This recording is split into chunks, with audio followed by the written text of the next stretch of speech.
Chef Dana's here for you. He's gonna put love in the pan, in the pan.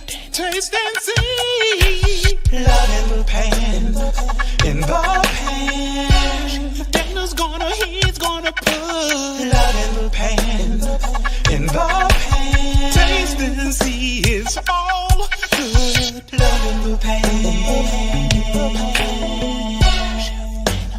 Dana's gonna spread the love in the pan. We're gonna learn how to cook with love.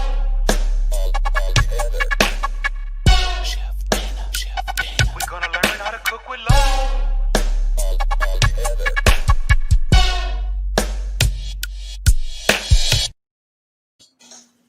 Hey, what's up, everybody? It's your boy, Chef Dana. That's right. We are in the kitchen tonight, and boy, do I have a sweet treat for you.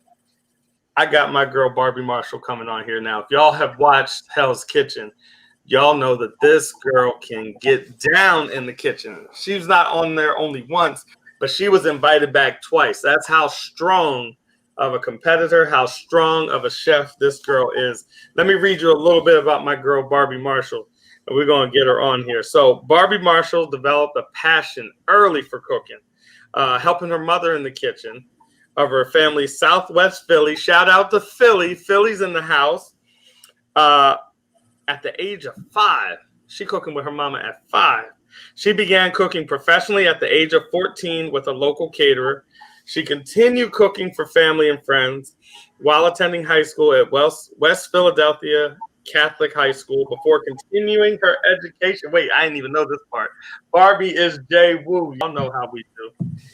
While continuing her education at Johnson & Wales University, one of the nation's most prestigious culinary schools, right, in Norfolk, Virginia. She completed her culinary externship at Todd Jurich's Bistro in Norfolk, where she eventually was hired and first began researching and using local sustainable ingredients. And Barbie will talk about that a little bit.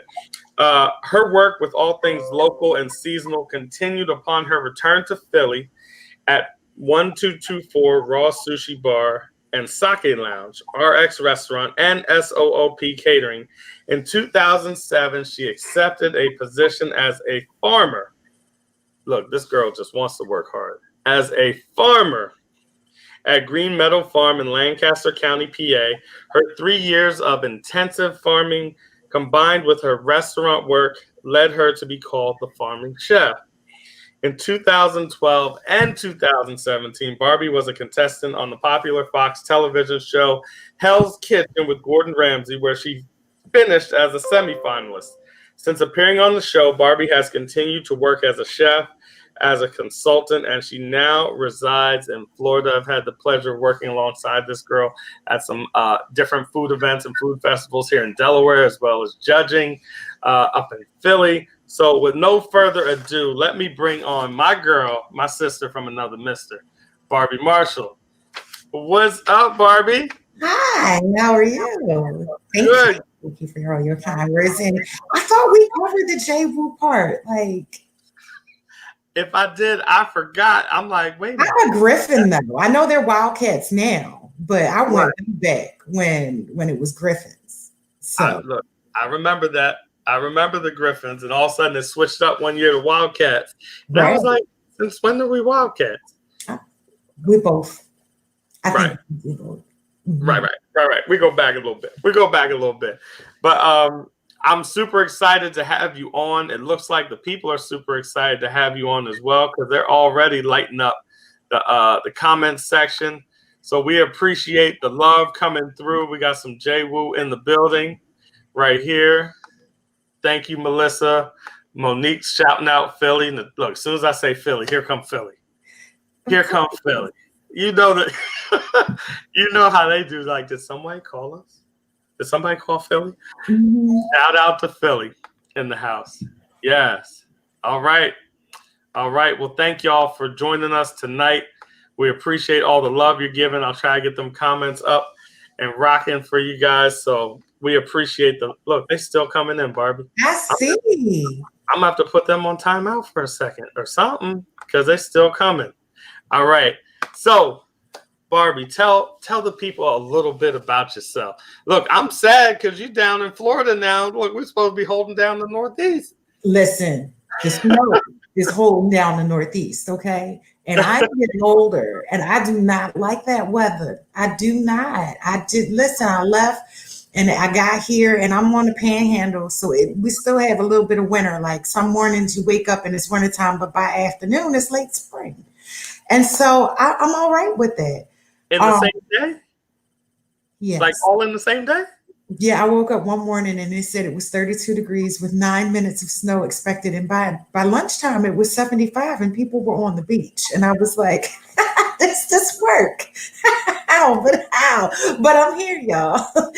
And then the next week, y'all got hit with a big old snowstorm. And it was like, we're expecting 20 inches. And I was like, I love y'all, but no, I don't want to do that. I just don't. I don't want to do that anymore. Yes. Look, it's cold. Look, you don't know how to dress down there. Or you just gotta wake up in flannels and by afternoon you're in a t-shirt. Layers. I have always dressed in layers because I like it warm because of the kitchen. It's just always so hot in the kitchen that I'm just comfortable in a warm climate. Like I'd rather sweat than shiver. And so when people say like, oh my gosh, it's Florida in the summertime, you're going to be hot. No, I won't. I'll be comfortable because I'd rather sweat than shiver. Like when it comes down to like a natural disaster, a winter storm or a hurricane, I'll take the hurricane. I deal with no AC before I deal with having to start a fire. Wow. Or being without power. You know, like if you live in New Jersey, I had some friends that were without power on Christmas Day. And I was like, wow. No, it's too cold for that. You got it. You got it. So tell me, at the age of 5, how did you start finding your way into the kitchen? So the story that I was told was I pushed a chair up to the stove. Like I just found it. My dad I grew up in a Southwest Philly row home. And so he had gutted it and did an open floor plan, which was years ahead of anybody's time, right?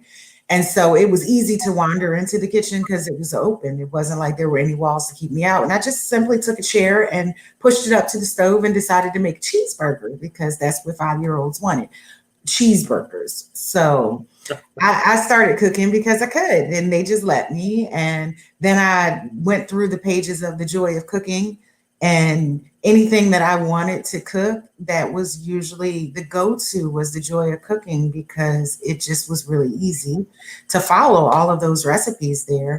And they didn't come with like a 16-page history of the recipe before it, like a lot of blogs do nowadays.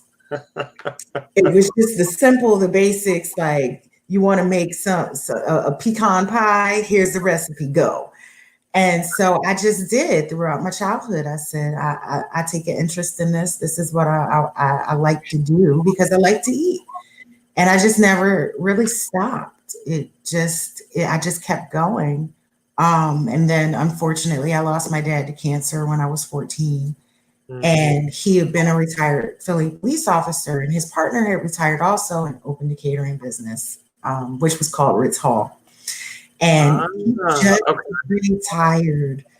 I want to say in the last 2 or 3 years, he just retired. But shortly after my dad's funeral, he came to me and said, you're not going to react well to this because you guys were really close and I know it. So I think that you should come in the kitchen because the kitchen is your happy focus place. And so I started off as a caterer. I started off catering with my dad's former partner. And then I just kept going from there. By the time I actually was legally allowed to work and went and got my working papers, all my friends were legally allowed to work. And so then I did a little fast food stint. I started off at Boston Market, which I have told people this, and they don't believe it, but I feel like I should say it now again. I started, I think, working when I got my working papers. The minimum wage was $4.75 an hour. Mm-hmm. Now I remember. And my first job was at Boston Market, right? And I was 15. And by the time I graduated when I was 17, I made 17.50 an hour at Boston Market. So I just kind of wanted to put that information that in 1995 in fast food, I made 17.50 an hour as a teenager in a perspective of like what our industry really needs to be doing as far as paying people and what our country needs to be doing as far as minimum wage, because we're not doing the right things. I just figured I'd add that. But so, Barbara's like, I'm gonna throw that out there for everybody. I'm gonna throw it out there. Why not? So, then I decided, okay, refocus, and I went into country clubs, and then I went into restaurants, and hey, Gio, my friend Gio just said he likes my glasses on me because he knows I can't see without them. We had a conversation about it. Gio was on Hell's Kitchen with me too. So okay. Shout out to he's Gio. also an all-star. So he knows about the crazy. So he knows about the crazy. So by the time I got out of my I'm taking these jobs just because my friends want to go to work with me phase, even though I kept the job longer and all of that, I decided to go into country clubs and then into restaurants. And I actually worked in the industry a solid 10 years before I went to college. So I was 24 before I even went to Johnson & Wales, was already married, already had kids. And at that point in time was when I realized, like, I make pretty solid money, but I know there's a significant difference between what I'm making and what the guy next to me is making. So I'm gonna go ahead on and go to school and see if I can get a little bit closer to what he's making, because I feel like I need the credentials in order to do so. And so I my late husband was in the military, and he was stationed in Norfolk between NOB or NAS. So either the operation base, he was in the Navy, or the Air Base. And Johnson & Wales was there. I was able to get into one of the last classes before they closed that campus to open Charleston. I want to say Charlotte. Is it Charlotte? It might be Charlotte, yeah. Because after Charlotte came soon after. It's Charlotte. They closed Norfolk and Charleston to open Charlotte. So anyway, so I'm going to school, and it was a good idea for me. And I try to tell people that when I did go to school, I went to school with an active duty military husband, 4 kids, and he was deployed. So don't let. Oh, you were busy. I was busy. And, if you remember culinary school, it was those 9-day labs, like, and then the semesters of the book work. So I was busy. And I just don't mind sharing that, how busy and how super stressed I was. I think for 2 years, I got 2 hours of sleep a night, and I worked a full-time job. So I was in school full-time, working a full-time job, and full-time mom and wife. And as unsurmountable as those odds can seem, it can be done. It just, it's just a matter of playing and wanting it. So I just, from that point on, like, it was school that really got me. It was actually a school project that got me into, like, what's the difference between a battery hen egg and a free range egg? And I started digging deeper, and it was all about the food on the plate at a certain point, because as a chef, usually we think about our food when it comes through the door. We inspect it. Are we going to keep this? Or are we going to send it back? Is it up to our standards or not? And so after a few more years of being in the kitchen playing with the food, I said, you know what? I'm going to go ahead on and go out into the fields and add that to really control what I'm putting on the plate, from the soil to the fork. Like, I want to know what's going on.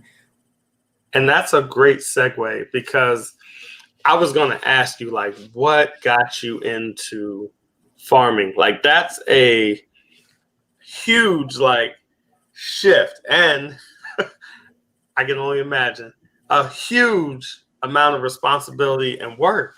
Like, not only cook it, but you're going to grow it now. You're going to tend it. You're going to care for it. All that.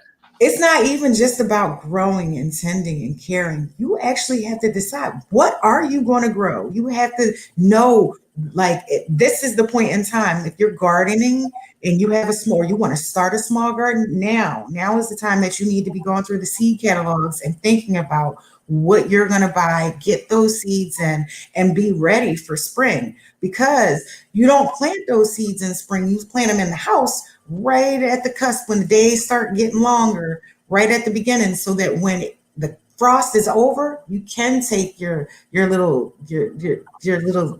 baby plantlings and put them out and harden them up. And okay, go back, because you just gave people like a huge tip, and this is something that even I mess up on, because I'll get impatient. I'm gonna go outside and just plant the daggone thing.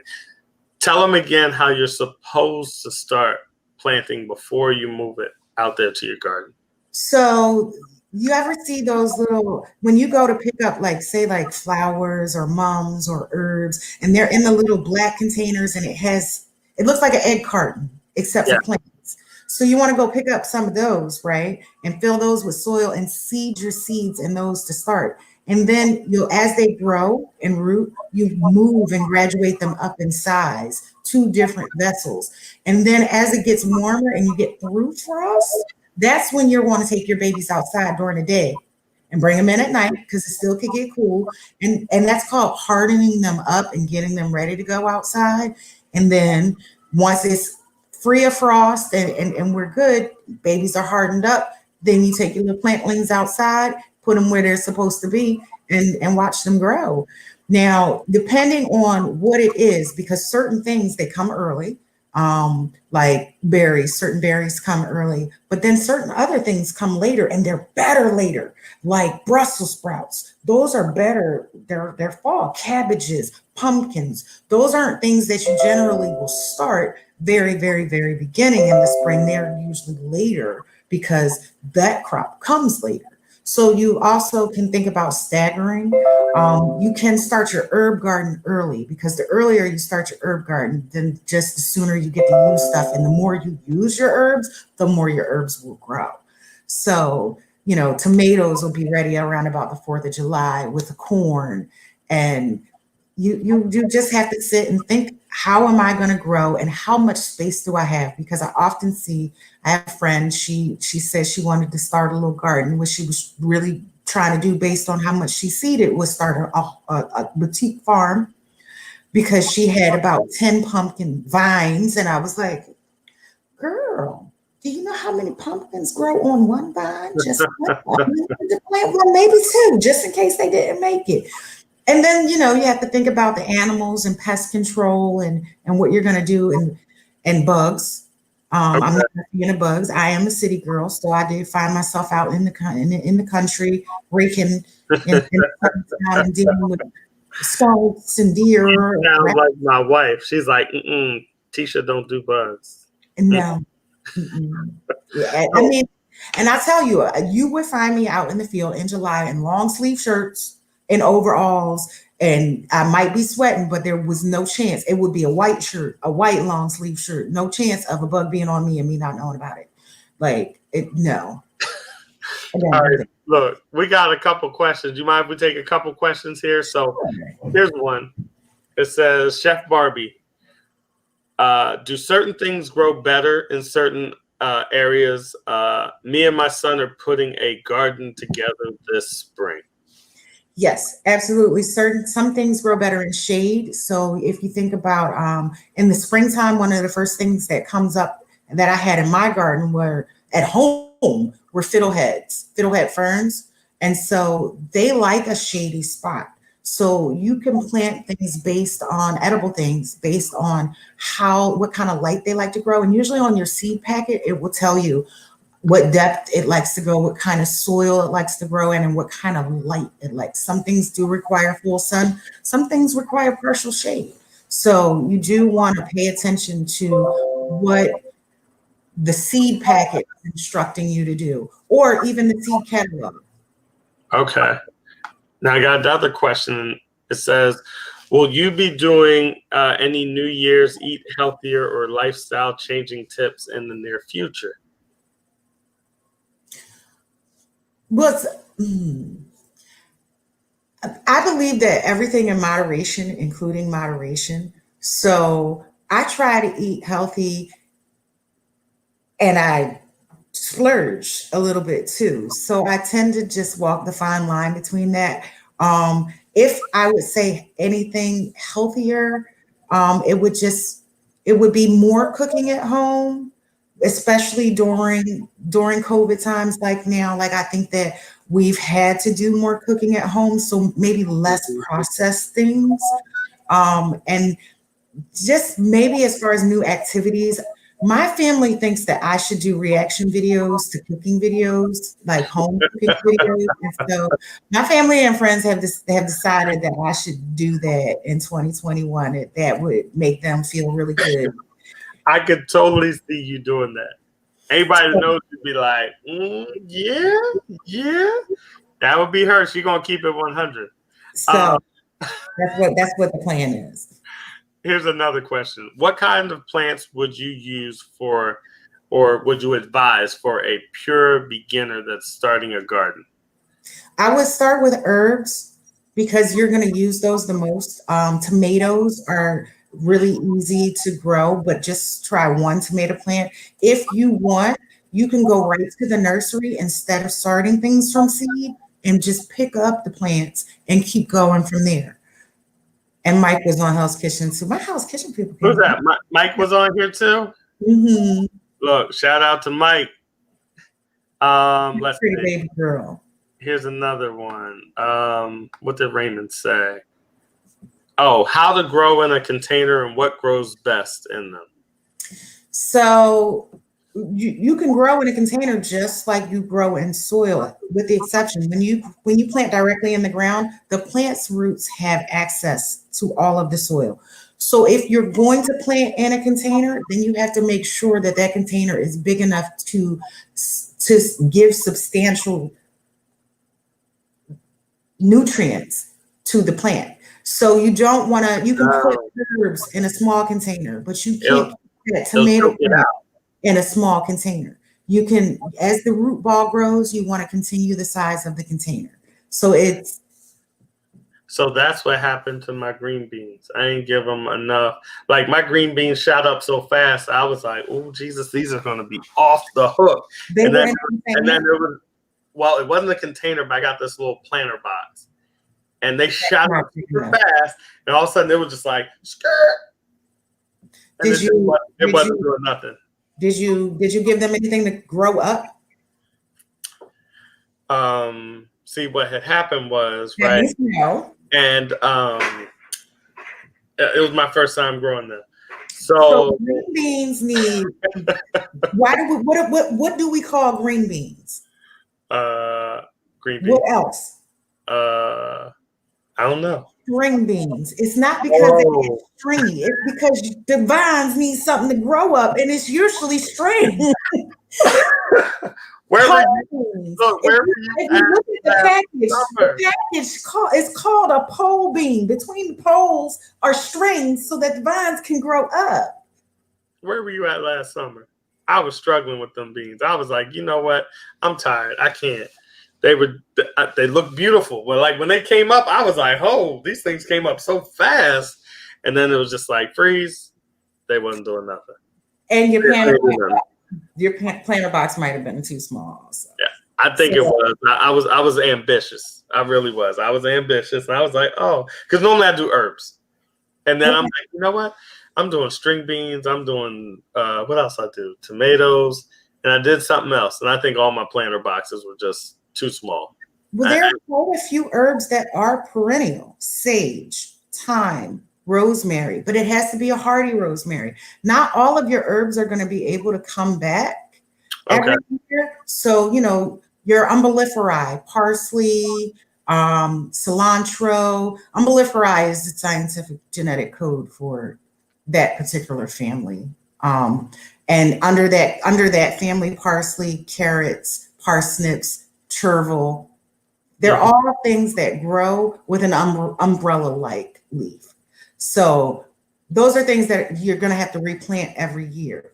But then hardy rosemary, you just have to check on your seed packet to see what zone you actually live in. I think you're in Wilmington, so you might be a zone 6.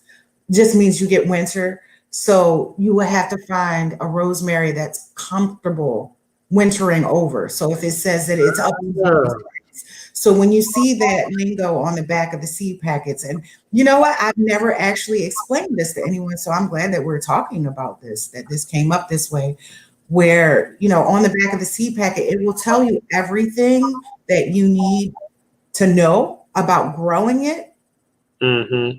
right on the packet. What sunlight, what zones it will do well in, what kind of soil it prefers, because some things like sandy soil, some things like soil, some things like clay, not very many things like clay.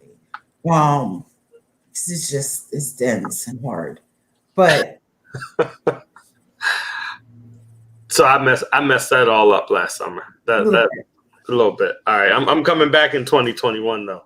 I'm coming back because I did good in 19. 20 was a little funny, but I got it.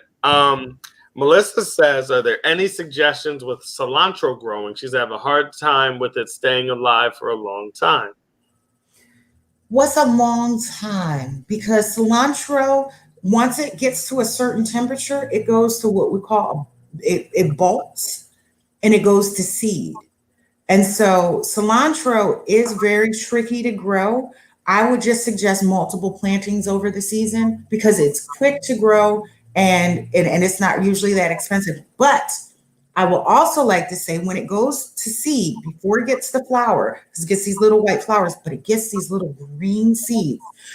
We have to remember what cilantro is also called in spices, coriander. You'll get green coriander, which are the most delicious addition. It's like the shape of a peppercorn, but it just bursts with this. If you love cilantro, that flavor just bursts in your mouth through the seeds. So don't be discouraged by things like your cilantro going fast through the season, going to bolt, and then all of a sudden you don't think that you can use it anymore. Maybe the leaves are strong and fringy, but those green coriander seeds are going to be delicious. And leave some there to dry out for next season. Because you can plant it all over again, right? Because you can plant it all over again. I always say with cilantro, you get like that 2-for-1. With cilantro and tomatoes. Mm-hmm. Because if you get heirloom tomatoes, no matter what, you're going to get rogue tomato plants around wherever your tomatoes were. It never fails. Kind of like mint, right? Where the mint, you grow it and they'll just take over like your backyard. Mint is thank you for bringing up mint. Do not plant mint in your garden. Do not. Leave your mint in your pots. Leave it in pots. If you feel like you need more, put it in a bigger pot. Don't put it in your little beds. Don't put it in your flower beds. Don't put it in your gardens unless you want wall-to-wall mint, because that's what's going to happen. I've seen it, like mint just take over somebody's yard. I'm like, yo, you got mint out here in the grass? They're like, man, I planted it one time. I can't get rid of it. Cannot. You cannot. Like, it smells good every time I cut the grass. So. Oh, my goodness. Oh, my goodness. Look, y'all, we're going to take a quick 30-second commercial, and we're going to come right back with my girl, Barbie Marshall. We're going to get into some of these beautiful pictures. See, y'all can't see them yet. I can see them on my side. But she's got these beautiful pictures of some of her work. And we're going to talk about how she got into television, what it was like, and so forth. We'll be right back in just a second. Hey, I'm celebrity chef Dana Herbert and owner of Desserts by Dana. I'm known for over-the-top wedding cakes, and you probably recognize me as the winner of Next Great Baker. But what you didn't know is, boy, can I cook behind the burner. I'm gonna help you saute, roast, and bake like a pro. So whether it's a meal for 1 or a meal for 20, I'm gonna help you make your meal amazing on the Chef Dana Cooking Show on DETV.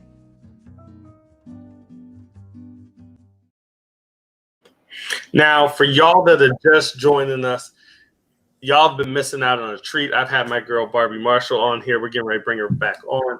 She's been talking about how she got started in the cooking industry.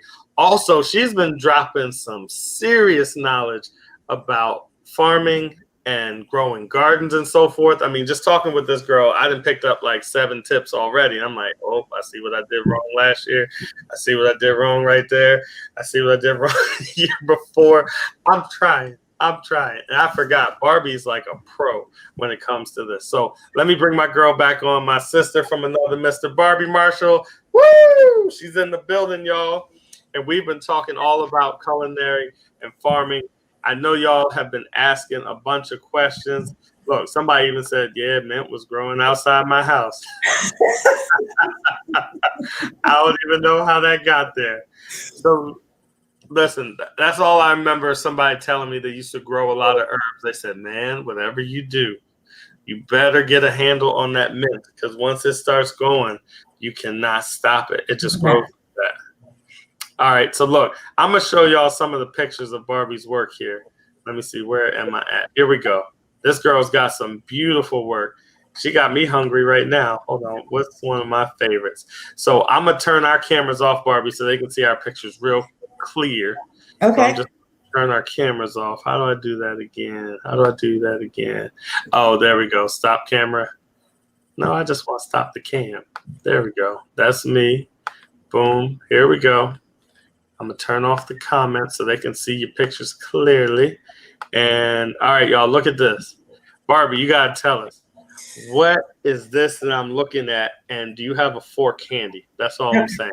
So that was pan-seared halibut with bok choy, peas, and mint vinaigrette, and some snap peas on top with some baby carrots. And that was from actually Vintage Virginia Food and Wine Festival. Ah, okay. Let's see. And what's this one? That's the same dish plated a different way. I just sent you a bunch of pictures. I'm not like, it's the exact same dish with radish.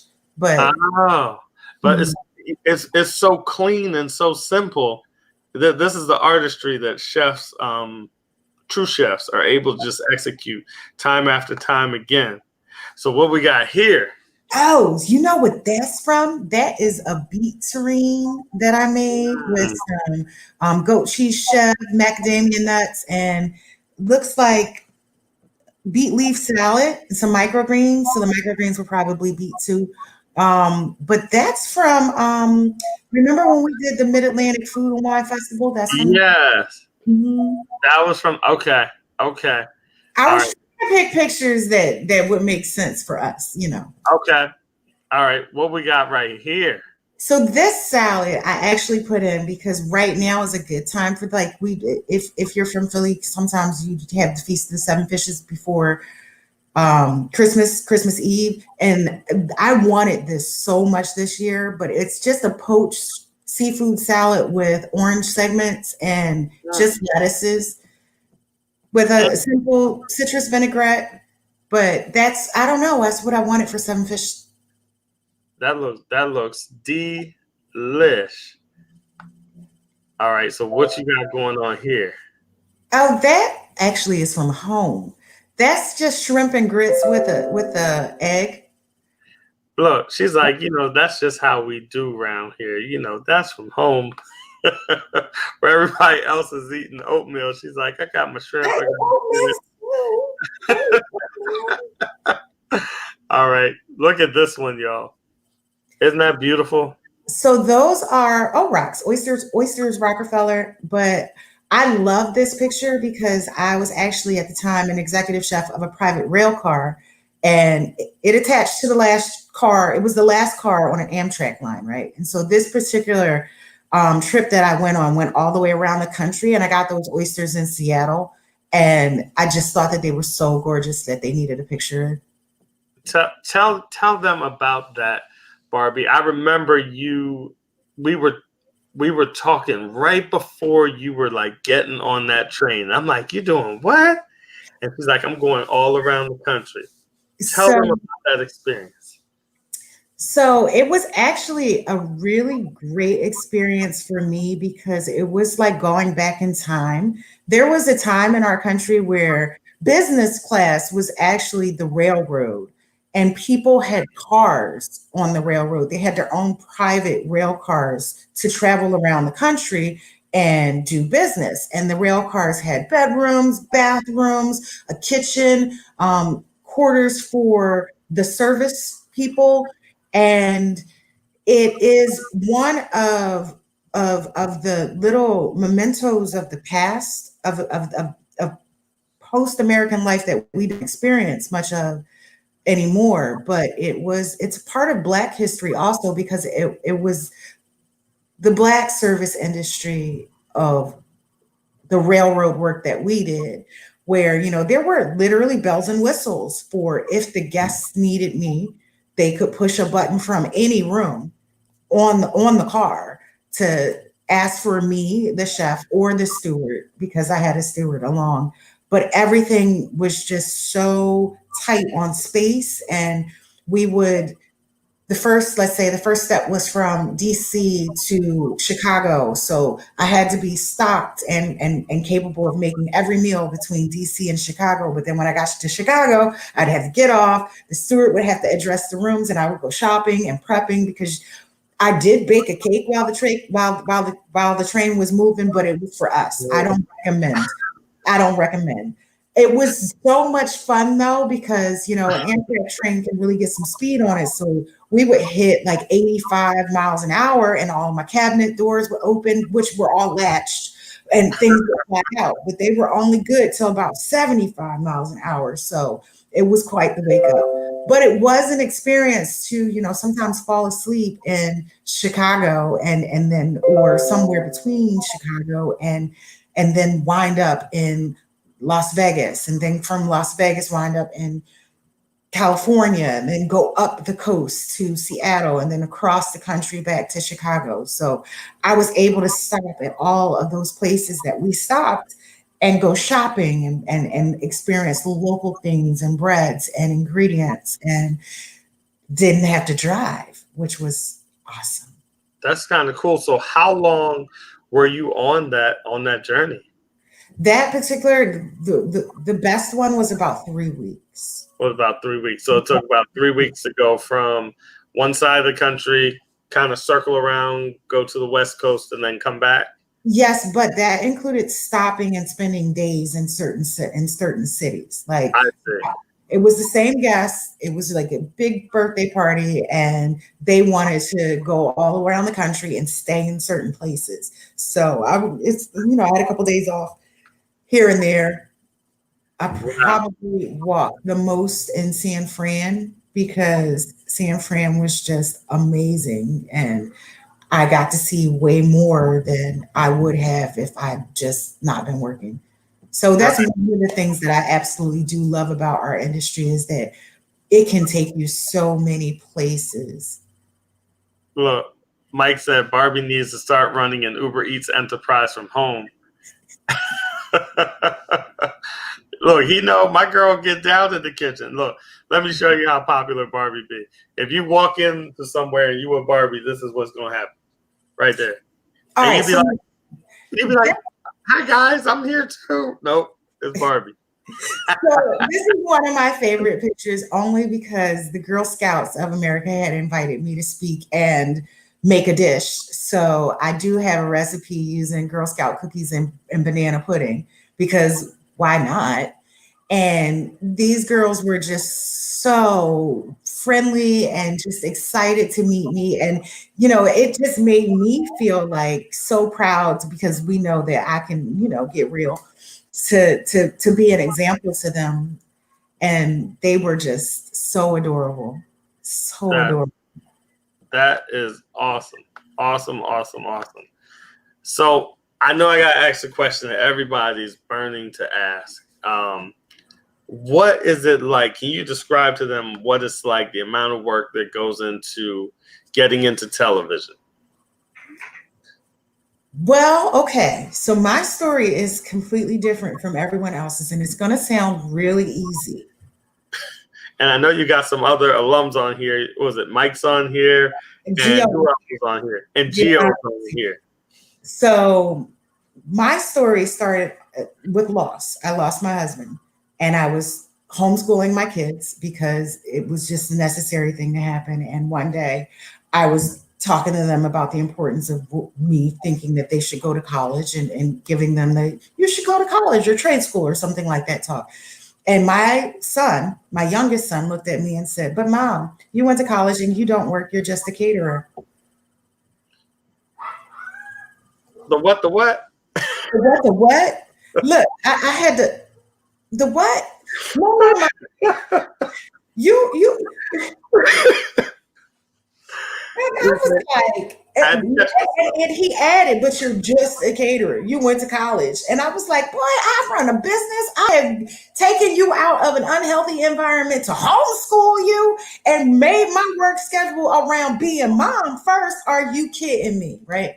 So this conversation between the youngest two was going back and forth, and I finally said, "I have a degree. I can go work for anybody." And they were like, "Anybody?" And I was like, "Anybody. I could just apply. I can submit my resume. And so they were like, "Well, what about Gordon Ramsay?" And I was like, "If I needed to get a job and I wanted to go work for Gordon Ramsay, I could." "Well, what about Hell's Kitchen?" "Well, what about it?" So I came up with a plan, y'all. Okay. So hear me out. This was the plan. I told them that if I tried out for Hell's Kitchen, they had to agree to try out for everything in life that they wanted to do because I didn't want to do it. I was doing it just to prove a point to them. So in order for me to put myself in a room full of people that make the decision on whether or not I go on that show, which was all that I promised, Right. that I would put myself in the room with people that made the decision to go on the show, they had to promise that they would try out for anything that they wanted to do in life. And they agreed, okay? And so that night I got to the business of Googling. I sat down on my computer and I Googled Hell's Kitchen casting. That's it. That's all I did. And they said, "We'll email this and this and this." And I did.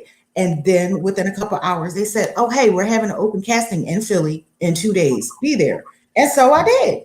And so then from that, I got another audition, and from that, another audition. And then I was walking through the doors of Hell's Kitchen. And before I knew it, they were walking through the doors of Hell's Kitchen because I had earned a visit from them. And basically the conversation went, "Y'all gonna pay for this, right?"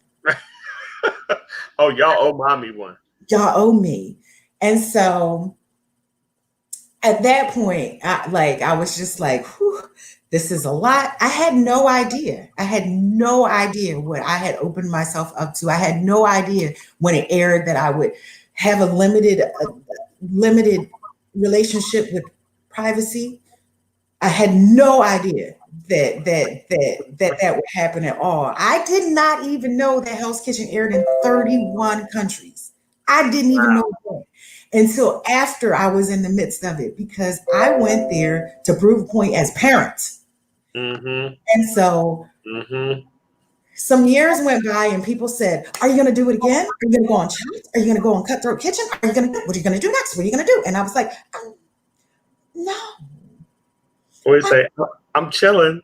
I just like to cook, And so I remember that at one point someone said that they would never, ever, ever do a Hell's Kitchen All-Stars. And so my thing became, well, if they have an All-Stars, I'll go back for that. Because that was the easy out because I thought it was never going to happen. See, this is why you can't be saying stuff to folks, right? Because you never know what's going to happen. You can never say never. But I was assured that it was never going to happen. And so I ran in the atmosphere.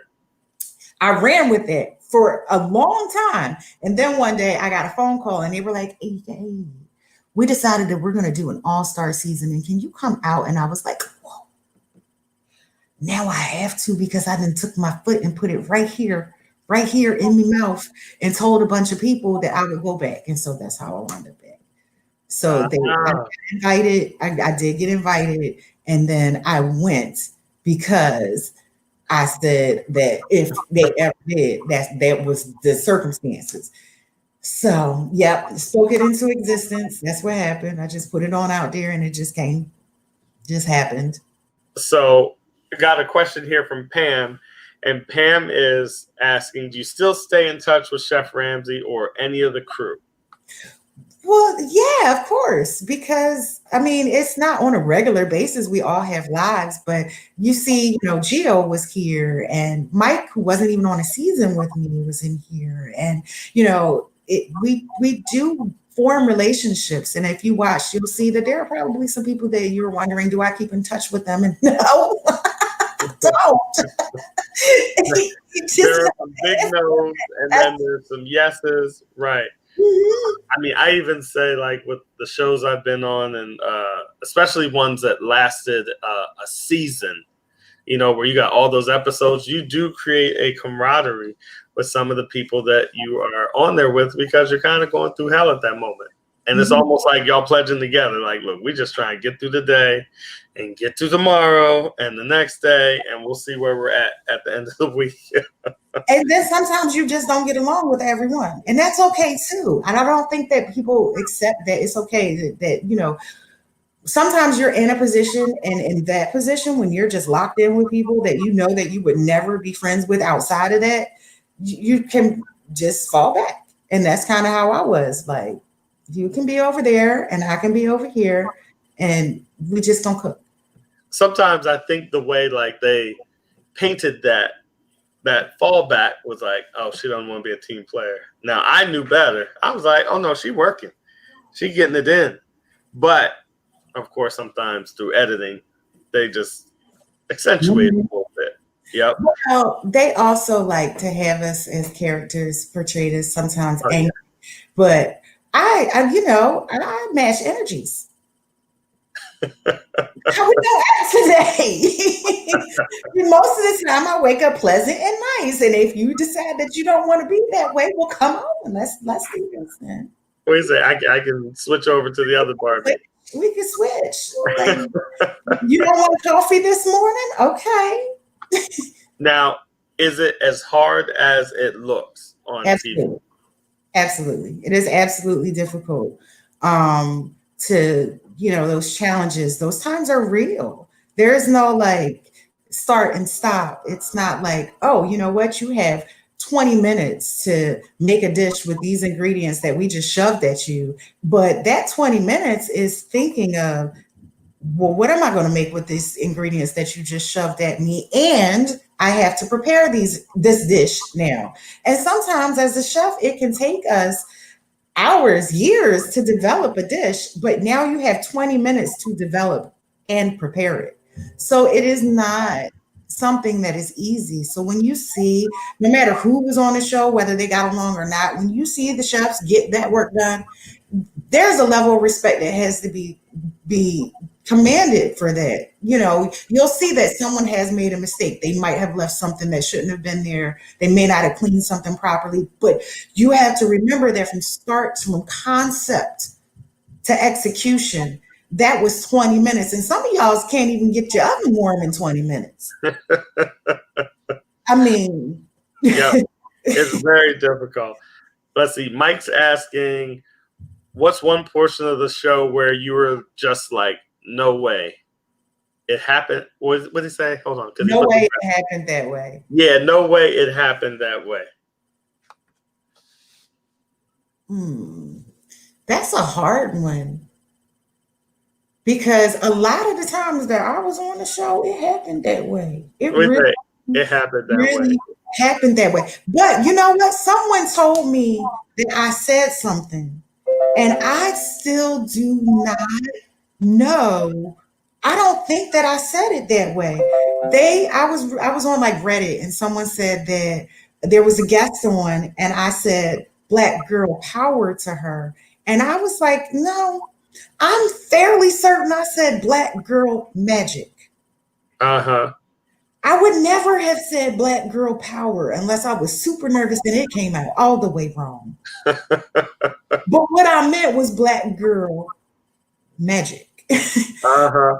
So even when sometimes people come back and say, no, but you said, I'm like, I don't remember that. So that's one moment that was recently brought to me. And that was from like way back. So Gotcha. What I like about Hell's Kitchen is that it looks rough. it looks tough. Like, it's definitely a proving ground to see what you got and what you're working with. I've been on, what am I up to now? Maybe 10 or 11 different shows across the networks. But I always got respect for Hell's Kitchen because I'm looking at it and I'm like, oh, yeah, they're getting it in. And, you know, some people look at stuff and be like, oh, man, that's so easy. I can't believe he didn't sear the scallops. There's more than one ticket going on at a time. That's number one. It's a restaurant. So there's more than one ticket going on at a time. And then you got to speak to the whole brigade and your the entire brigade. And so you and I came from JWU. So we were trained to speak to the entire brigade, but not everyone has that training. So when you're on scallops, when you're on fish and you need 3 minutes to sear scallops, but the person on risotto needs 8 minutes, then you have to communicate in order to get to the window at the same time. Your scallops not be undercooked, overcooked, or cold, and that risotto can't be raw. And so then it also travels into the dinner, into the entree portion, where your fish might take 7 minutes to cook. And I'm being generous with 7 minutes, okay? Because generally it doesn't. But a Wellington takes 15 minutes to cook, and then it needs 7 minutes of resting time. So I literally have to pull my Wellington before you can start your fish, because I can't slice into that Wellington while it's hot, or it's going to overcook and bleed out. So all of that communicating is going on. And so when you see like bickering about communication or something is going on, it's like, you know, like, you have no idea. You have no idea. Like everyone, you know, you think, oh, well, you have it a little bit easier because you're on fish. You just have to cook that fish for 7 minutes. If I'm telling you I'm 7 minutes out on a Wellington, start your fish. That's me telling you, start it now. Because then by the time you finish your fish and then I slice this the way it needs to be sliced, finish the sauce, put it all together and take it up to the pass, we can meet together. However, I'm just saying that's if we have a ticket with fish and Wellington on it, but I haven't said anything to garnish yet, because garnish has to get to the past 2 minutes before both of us with the garnishes that go on both of those dishes. Oh, Lord. Right. And so it's not just like, oh, I just have to talk to fish, because fish has to go up probably with a sauce with the protein.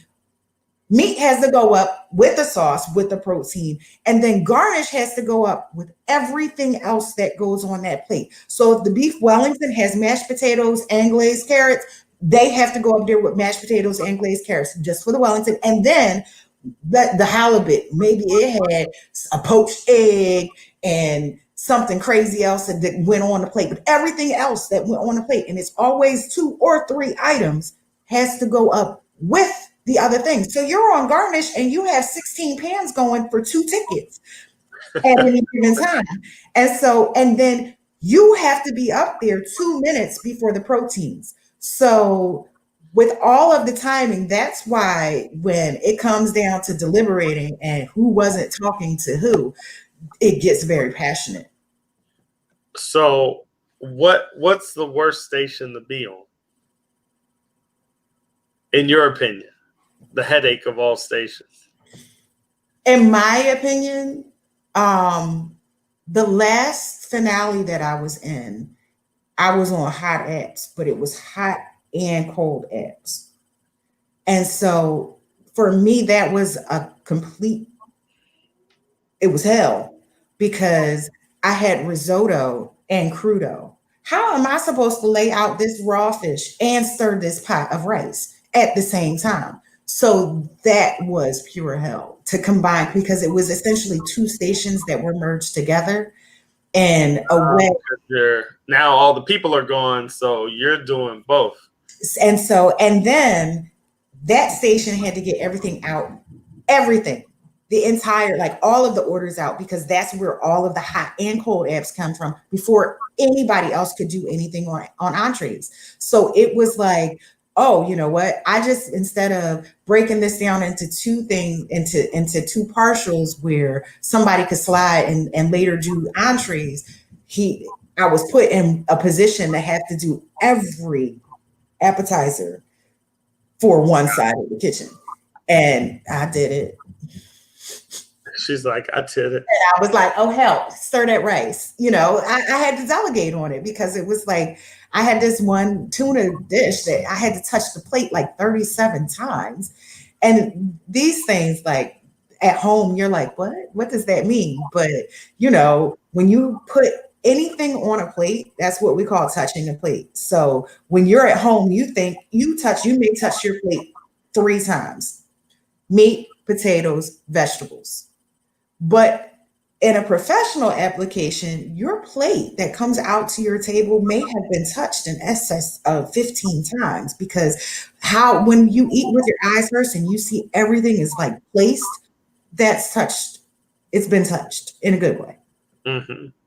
So Gary Samuel said, what was your best food challenge while you were on there?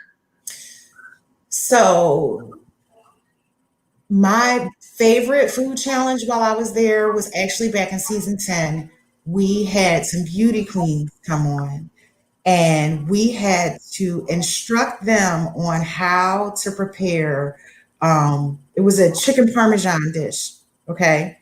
And we could not touch or taste anything. We could not touch anything.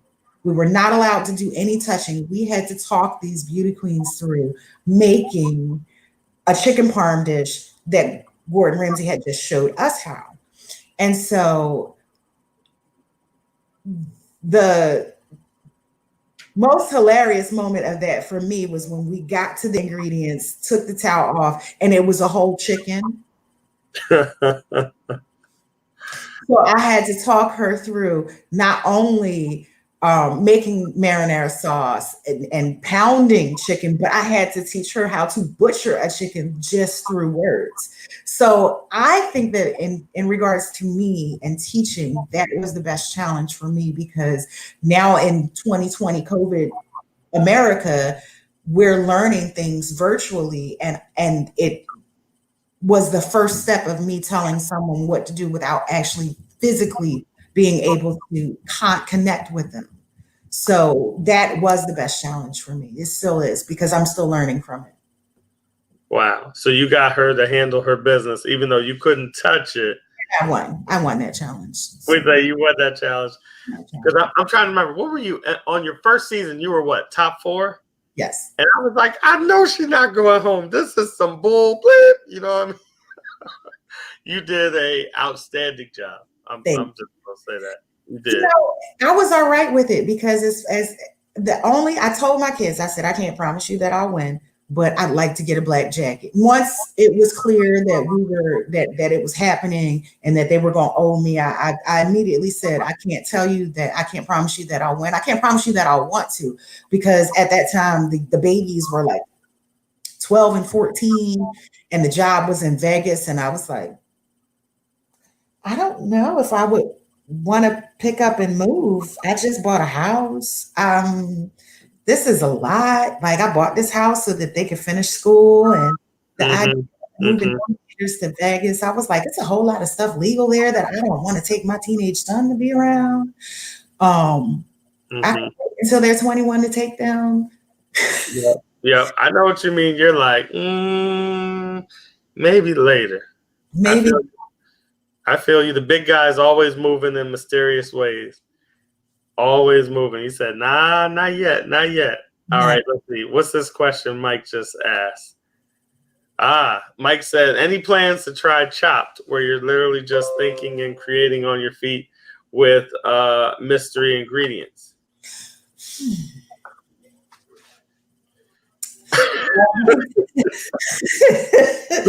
Okay, so I'm going to tell you a story. And she might kill me, but I won't throw out any names. So I had a friend, and we had discussed going on Chopped together, right? And I said, I don't want to go on Chopped because I'm going to get something like Boss, and I'm not going to know what to do. I'm going to just freak out, and I'm going to cuss on TV, and I don't think you can cuss on Food Network. So I don't really think I really want to do that. Like, I don't want to do that. I don't know if I want to do that, right? And so my friend was like, I'm going to do it. And so she did. And I get his text message, and it was all the emojis of balls, the basketball, the softball, all of them. Guess what she got? She got it. What did she get? She got the mountain oysters. She got the very thing that I said I didn't want to go on there to deal with. And so I was just like, girl. That's why I didn't want to do that show. So I will never ever. Shannon, please stop saying speaking it into existence. I don't need to be doing this. Look, I'm just saying, Barbie has a knack of doing that because she said Hell's Kitchen, next thing you know, she's on it. Then she says All Stars, next thing you know, she's on it. And then she tells her friend, Mountain Oysters, nah, I ain't trying to do that. And what does her friend get? Mountain oysters. But I mean, I just feel like I would get leftover fried chicken, cheddar apple pie, and like a can of like something like water chestnuts. And they'd be like, okay, chefs, now go. And I would just be like, bleep, bleep, bleep, bleep. Let me tell you, I've been on there on the sweets version. It's fast. Like when I say it's fast, it's fast. Like, and like she said in their challenges on Hell's Kitchen, when they start the clock, there's no stopping in between. Like y'all see commercials. We are like, right, it's fast. And so, you know, if I need to take 45 seconds to expletive, that's a lot of time lost. Like a whole lot. So I need to really get in a mental space in order to think about whether or not I can handle, you know, leftover Chinese food and whatever goes on, whatever they do, whatever goes on and whatever they do. Like it's a lot. It's so much. Yeah, it is. It's a lot. I mean, we were given what, duck liver? I'm like, here we go, all up in the dessert. Duck liver or like why? Because just all right. Wait for sweet. Yeah, it was a Sweets challenge, right? So I mean, it's just difficult. Like she said, it's difficult. And you go into some of these cooking challenges, and you are like, yeah, when I go in here, I'm gonna make this, and this, and then you open the basket, and you're like, that's out the window. So what are we doing? I don't know. It's gonna come to me in a second. What are we doing? And then I have allergies, so even when I was on Hell's Kitchen, there was one point where we drew peanut butter, and I have a peanut allergy. So I had to make a dish that I couldn't taste. I had to incorporate an ingredient, and I was like, and so I just fell back on like African peanut butter sauce because I had fish. We had drawn that too. And so they were like, wait, how did you come up with this? And I was like, easy food history. I know a lot of food and culture and history, but I can't taste it. And they were like, but this tastes so good. And I was like, I know in theory, I just have never executed because I'm allergic.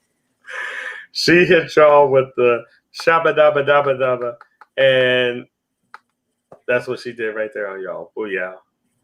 Take your fish and peanut sauce. Thank you very much for a phenomenal dish. So as we're getting here towards the close, Barbie, what would you tell aspiring chefs that want to climb to some of the heights that you've climbed so far in your career and in your life through food? What would you tell them? When you see someone on TV, you don't see the years of work that went in to get to that point. And we started off, and I explained like that was decades of work to get me to the point of Hell's Kitchen and being able to compete at that level. But it was a whole journey. You know, in my personal life, it suffered because I didn't get weekends and holidays with my kids. And so be aware of the industry that you're going into and set your goals reasonably. Do you want to be a chef, or do you want to be a chef personality? Because that was what I had to look at. Now, there are certain times where people will give you a title. I got the title of celebrity chef. People gave it to me, and I still just want to be Chef Barbie a lot. Like a lot of times I just want to be Chef Barbie cooking at home, making her little shrimp and grits, you know. However, set reasonable expectations and goals. But it's not unreasonable to be a celebrity chef because we all sat down and we watched I watched Julia Child, I watched Graham Kerr, I watched them all. And I never thought, one day that's what I'm going to be. I thought one day I'll just be a chef. And so I put in the work and studied, and it got me to here. And then, you can't really say never, because one day your career and your personal life could just merge in a way that you wound up walking through the doors of Hell's Kitchen, a semifinalist, because your kids dared you to, and because you want to make them pay in a guilty way. She's like, they're gonna have to pay the price on this. Like, let's keep the focus. Them kids, they owe me. They owe me. Where's that? They owe you. They always gonna owe me. Not just for the work. I went to hell and back For the kids. For them kids. Yeah. So if you're gonna do this, focus on doing it. And all the rest of the things will come into play. And when people see you do it well, you'll get the attention that you deserve. Well said. Well said. I got one last question right before we wrap. So you have 4 kids. Are any of them looking to the food industry? Anybody trying to be like mom? One goes, he teeter-totters. And it catches us clear out of the blue. Like, one day he wants to be in film, and then the next day he's like, I'm deconstructing shrimp and grits. And I'm like, what? Wait, what? Okay. And so the rest of them are like, no. I have one that's in yoga, one that is still in college, and this one, he'll go back and forth between food. And I'm like, okay, but they were required to learn how to at least eat to live, like cook, so that they could live. Like, my greatest accomplishment as a chef and parent was the day that I overheard my daughter say, I need to go grocery shopping because I'm tight on funds and I'm gonna just cook this week instead of going out to eat. Look. Hallelujah. Okay, she knows. All right, and she can cook. So, all right. But It clicked for her. You're like, wait a minute, I can save money and do my own thing. Yes. Amen. All right, y'all. Well, I would like to say thank you, Barbie, for hanging out with us this evening, and for being in our cooking group, You Can Cook. We greatly appreciate your presence in there. Remember, I'm going to throw it up on the screen. Anybody follow Chef Barbie. You can find her on Facebook. You can find her on Instagram, etc. Barbie Marshall. I thank you for coming on the Chef Dana in the kitchen and hanging out with me. I hope to see you sooner than later. Look, I'm going to have to go down all the way down to Florida, y'all, to steal her all the way back up here. I'll be back. You'll be back? I'll be back because I have a grandbaby coming in June. Oh, well. We cooking, y'all. We cooking. We don't know where. It's going down. I'm claiming it. Okay.